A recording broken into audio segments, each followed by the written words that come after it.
I remember the exact moment everything began to unravel. My phone buzzed late on a Tuesday night, and when I saw her name, Clara, my chest tightened with that familiar, warm familiarity.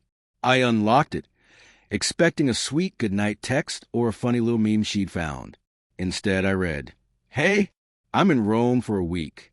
Got an amazing deal on a last-minute trip. Can't wait to tell you all about it when I get back.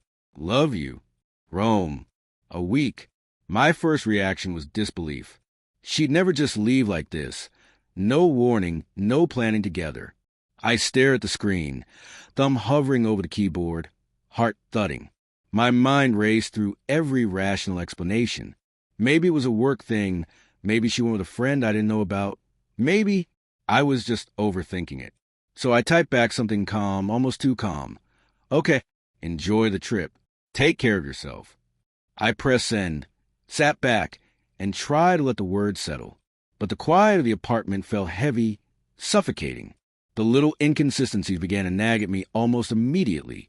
Her phone always on silent. The way she dodged FaceTime calls, even when we had plans. The subtle defensiveness in her texts. I brushed it off at first, blaming my paranoia, my insecurities. But then came the small signs, missed calls, messages that disappeared too quickly to be seen, the faint smell of someone else's perfume lingering on her scarf. I told myself I was imagining it, that I was being ridiculous. Clara had always been kind. Funny, present hadn't she? But that night, alone in the dark, I started questioning everything. The casual way she'd laugh off my teasing, the way she'd sometimes step out for just a moment with no explanation, it all seemed different now. Like I'd been asleep and the world had shifted under my feet without warning. 3 days later, I was scrolling through my phone, trying to distract myself, when I noticed something. Her iCloud notifications were linked to my laptop. I hesitated, knowing I shouldn't, but curiosity clawed at me. And then I saw it. A string of messages deleted but still visible in previews. Names I didn't recognize, emojis I didn't understand. Each one a tiny dagger, each one a small proof of the truth I was too scared to admit aloud.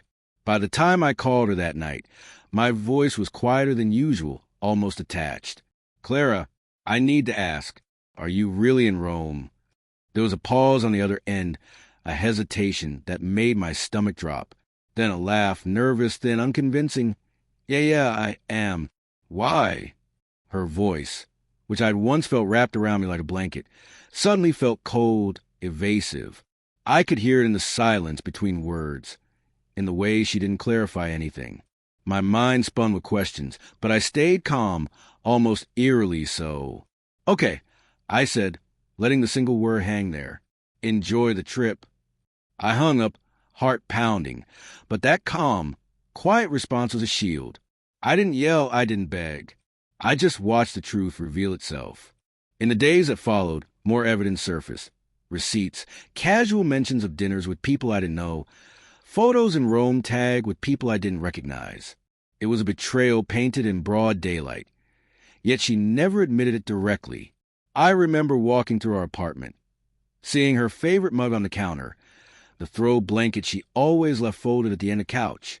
Everything familiar now felt tainted, coated in a subtle dishonesty that made my chest ache. Memories became questions.